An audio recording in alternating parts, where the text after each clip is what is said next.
Hello students, मैं विशाल गुप्ता आपका teacher. इस वीडियो में मैं आपको क्लास 12 सब्जेक्ट मैक्रो इकोनॉमिक्स का जो चैप्टर नंबर 11 है फॉरेन एक्सचेंज रेट, उसको आज स्टार्ट कराने जा रहा हूं। स्टूडेंट्स, हम कोशिश करेंगे ये 3 या 4 वीडियो में ये चैप्टर कंप्लीट हो जाए, तो आप मेरे चैनल को सब्सक्राइब करके वीडियोस देखते रहिए। मैंने इससे पिछले 10 चैप्टर भी अपने चैनल पे अपलोड कर दिए हुए हैं, ठीक है जी। तो आप वहाँ से अपने नोट्स भी बना लीजिए और रिवीजन भी कर लीजिए। ओके जी, तो चलिए स्टार्ट करते हैं हम चैप्टर फॉरेन एक्सचेंज रेट। सबसे पहले हम जो टॉपिक डिस्कस करेंगे वो है कि फॉरेन एक्सचेंज क्या होता है और फॉरेन एक्सचेंज रेट क्या होता है। So foreign exchange refers to the foreign currency. Foreign exchange क्या होता है? फॉरेन करेंसी को हम बोलते हैं। The stock of foreign exchange with the country refers to stock of all the foreign currencies with the RBI at a point of time. हम अगर India की बात करें कि तो जितना भी स्टॉक है हमारा फॉरेन एक्सचेंज का एक हमारी कंट्री के पास, वो सारी करेंसीज का किसके पास है? एक पर्टिकुलर पॉइंट ऑफ टाइम पे आरबीआई के पास जितना स्टॉक होता है उसको हम क्या बोलते हैं? Foreign exchange, stock of foreign exchange. तो मतलब जितना भी अर्न किया हुआ पैसा फॉरेन करेंसीज, चाहे वो डॉलर है, चाहे वो पाउंड है, चाहे वो किसी और कंट्री का है, क्योंकि ज़्यादातर एग्जांपल में भी डॉलर या पाउंड ही आता है ना, इसलिए कॉमन हम इसी को ही यूज़ करते हैं। एक्सचेंज विद अ कंट्री, ठीक है। स्टॉक ऑफ फॉरेन एक्सचेंज फिर वो क्या हो गया? किसी एक कंट्री का। It refers to stock of all foreign currencies. जितनी भी फॉरेन करेंसी, चाहे वो दिनार है या बांग्लादेश का टका है या किसी और कंट्री का भी है, तो वो सारी करेंसीज जितना भी हमारे पास स्टॉक में आरबीआई के पास एक पर्टिकुलर पॉइंट ऑफ टाइम पे, उसको हम क्या बोलेंगे? स्टॉक ऑफ फॉरेन एक्सचेंज, मतलब stock of foreign currencies. Okay, so the standard practice is to measure the entire stock in terms of US dollar. Yes, ये आपको अच्छी तरह पता है कि जितना भी फॉरेन एक्सचेंज है वो एक स्टैंडर्ड प्रैक्टिस है कि हम यूएस डॉलर को पैमाना लेके ही मेजर करते हैं और कन्वर्ट करते हैं सारी करेंसीज की वैल्यू यूएस डॉलर के साथ, उसके कंपैरिजन में। The rate at which domestic currency can be exchanged for a foreign currency is known as foreign exchange rate। तो वो रेट, जिस रेट पे फॉरेन करेंसी हमारे देश की करेंसी के साथ, डोमेस्टिक करेंसी के साथ एक्सचेंज होती है, जिस रेट पे, उसको हम क्या बोलते हैं? Foreign exchange rate. So it is the price paid in the domestic currency to buy a unit of the foreign currency। तो ये एक वो कीमत है जो हम बना रहे फॉरेन करेंसी के रूप में, मतलब डोमेस्टिक करेंसी के रूप में हमें पे करनी पड़ती है फॉरेन करेंसी को बाय करने के लिए। Thus the exchange rate expresses the ratio of exchange between the currencies of two countries। So it is the price of the currency expressed in terms of another currency। Okay जी, तो it is also called external value of the domestic currency. Okay students, तो चलिए अब हम आगे discuss करते हैं कि फ्लेक्सिबल और फिक्स्ड रेट ऑफ एक्सचेंज क्या होते हैं। स्टूडेंट्स, दो तरीके के रेट से फॉरेन एक्सचेंज की वैल्यू मेजर की जा सकती है। एक है फ्लेक्सिबल और फिक्स्ड, दूसरा है फिक्स्ड एक्सचेंज रेट। तो इस वीडियो में जो अभी हम डिस्कस करेंगे वो सिर्फ फ्लेक्सिबल रेट एक्सचेंज रेट करेंगे, फिक्स वाला हम अगली वीडियो में डिस्कस करेंगे। तो चलिए स्टार्ट करते हैं flexible exchange rate. So it is that rate which is determined by the supply demand forces in the foreign exchange. जो फॉरेन एक्सचेंज में एक्सचेंज मार्केट में सप्लाई और डिमांड फोर्सेस डिटर्मिन करती हैं क्या रेट होगा किसी भी करेंसी का, उसको हम क्या बोलते हैं? उस सिस्टम को हम क्या बोलते हैं? Flexible exchange rate. It is also called free exchange rate as it is determined by the free play of supply and demand forces in the international money market। और ये फ्री प्ले होता है, किसी भी गवर्नमेंट का दबाव नहीं होता इंटरनेशनल मनी मार्केट में रेट के बढ़ने या कम होने को। That is why it is known as flexible. The exchange rate at which the demand for the foreign currency is equal to the supply is called par rate of exchange of equilibrium rate of exchange। उसके बाद determination कैसे होता है flexible exchange rate का? Demand for and supply of foreign exchange are two basic determinant of the flexible exchange rate. मतलब किसी भी foreign currency की डिमांड और उसकी सप्लाई, ये दो मेन डिटर्मिनेंट्स हैं जो उसके एक्सचेंज रेट को डिसाइड करते हैं। So demand for foreign exchange क्या होती है? Other things remain constant, demand for a foreign exchange is inversely related to the price. Naturally जितना प्राइस होगा डिमांड उतनी कम होती जाएगी, प्राइस कम होगा डिमांड बढ़ती जाएगी। Thus higher the rate of exchange, lower is the demand। Of foreign exchange and vice versa. ये तो हाँ आपको +1 से ही पता है। तो चलिए अब इसको डायग्रामेटिकली प्रेजेंट करते हैं। ये रहा हमारा, ये आर रेट, ये R1 कर लो, ये Q और ये Q1, ठीक है जी।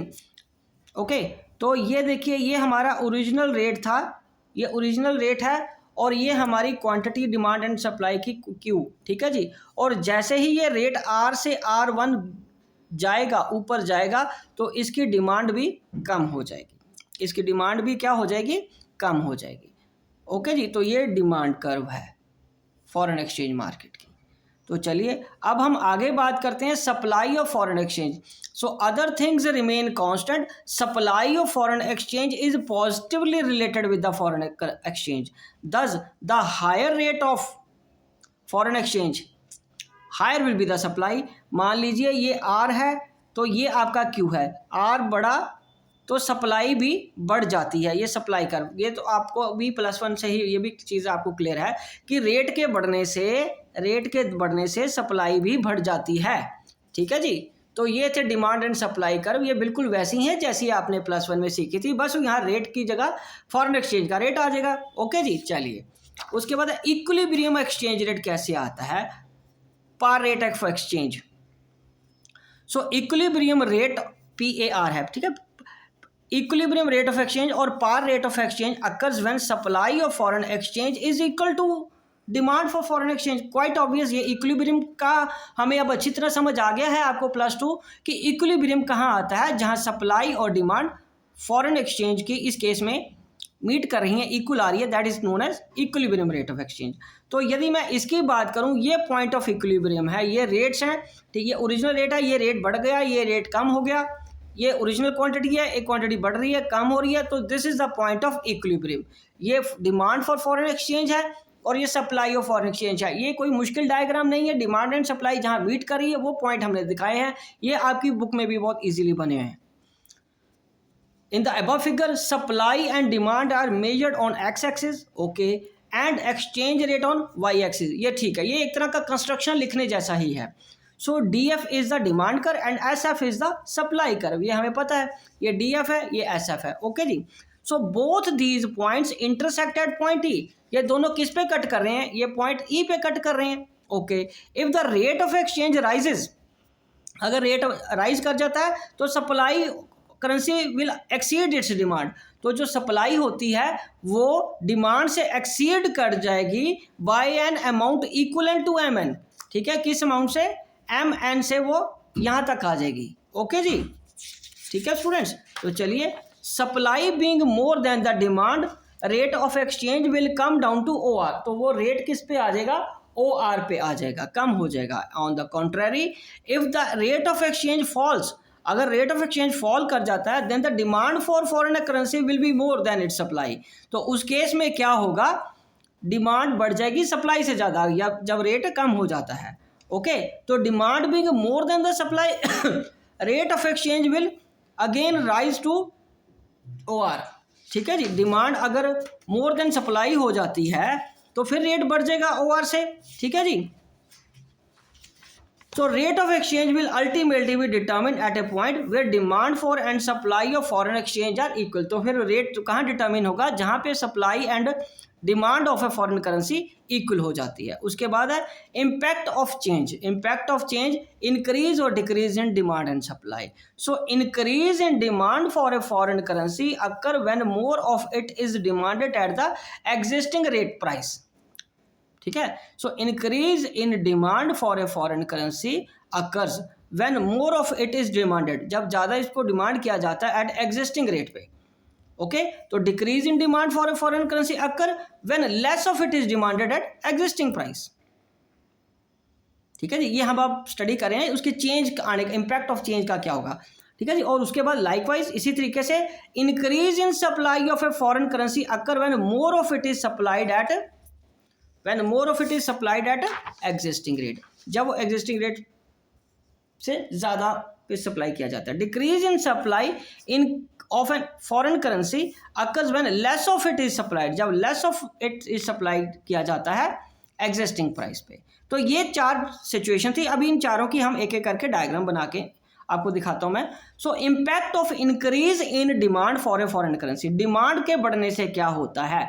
Increase in demand is reflected by shift of demand. ये देखिए, ये ओरिजिनल डिमांड थी और डिमांड आपकी बढ़ गई है। जब डिमांड बढ़ जाएगी, the other things remain constant. Increase in demand for a foreign currency lead to rise in exchange rate. Demand के बढ़ने से क्या होता है, प्राइस बढ़ेगा। Thus it is described as a situation of currency depreciation। तो उससे करेंसी की डेप्रिसिएशन होती है। So currency depreciation refers to a situation when domestic currency depreciate in relation to a foreign currency। It refers to a situation when domestic currency appreciate in relation to a foreign currency so that you need more rupees to buy a dollar। ठीक है, so that you need to buy more rupees, you need more rupees to buy a dollar. Okay जी, तो जिससे आपका सामान ज़्यादा बिकेगा, आपकी कंट्री का सामान भी ज़्यादा बिकेगा। इस केस में यहाँ एक्सपोर्ट बढ़ जाते हैं इस केस में। ठीक है जी। Situation two impact of decrease in demand for a foreign currency, इसको हम क्या दूसरा नाम क्या दे सकते हैं, appreciation of domestic currency. So currency appreciation refers to a situation when domestic currency appreciate in a relation to a foreign currency so that you need less rupee to buy a dollar. तो यहाँ पे देखिए, आपकी demand कम हो रही है। जब demand कम हो जाएगी तो प्राइस भी कम हो जाता है ना। और ये कब होता है, जब रेट बढ़ जाएगा ना। जब रेट बढ़ जाएगा तो डिमांड कम हो जाएगी उसकी। ठीक है जी। ओके स्टूडेंट्स, चलिए अब आगे। It's a situation 3, impact of increase in supply. Supply के बढ़ने से क्या होता है, सप्लाई के बढ़ने से क्या होगा स्टूडेंट्स, सप्लाई के बढ़ने से रेट कम हो जाएगा। रेट क्या होगा, कम हो जाएगा और डिमांड बढ़ जाएगी इससे। और उसके बाद situation of decrease in supply. Decrease in supply होने से क्या होगा, दाम बढ़ जाएगा, जिसकी वजह से डिमांड भी बढ़ जाएगी। ठीक है जी। सो ये बेसिक्स ही डायग्राम्स हैं, इसको आप खुद बना के देखिए, बहुत इजीली आप इसको बना सकते हो। ओके जी, तो चले आगे बात करते हैं अब। Difference between appreciation and depreciation of a domestic currency। So it is a situation of fall in exchange rate। Appreciation को क्या बोलते हैं, it is a situation of fall in exchange rate और it is a situation of rise in exchange rate। Less rupees are needed to buy $1, more rupees are needed to buy US dollar। Causes increase in supply of foreign exchange, increase in demand of foreign exchange और decrease in demand of foreign exchange. और ये इसमें क्या आएगा, depreciation of domestic currency में decrease in supply of foreign exchange. ठीक है students, तो इसी के साथ ये फ्लेक्सिबल एक्सचेंज रेट वाला टॉपिक कंप्लीट होता है। आपको अच्छी तरह समझ आ गया होगा, आई होप। आप इसको देख के अपने नोट्स बना लीजिए। और डायग्राम्स इतनी मुश्किल नहीं है, सिर्फ डिमांड एंड सप्लाई की ही डायग्राम है। ये सारी डायग्राम आप एक बार खुद बना के देखिए, कोई मुश्किल डायग्राम नहीं है। ठीक है जी, मैं इसी के साथ वीडियो कंक्लूड करता हूँ। ओके जी, डन।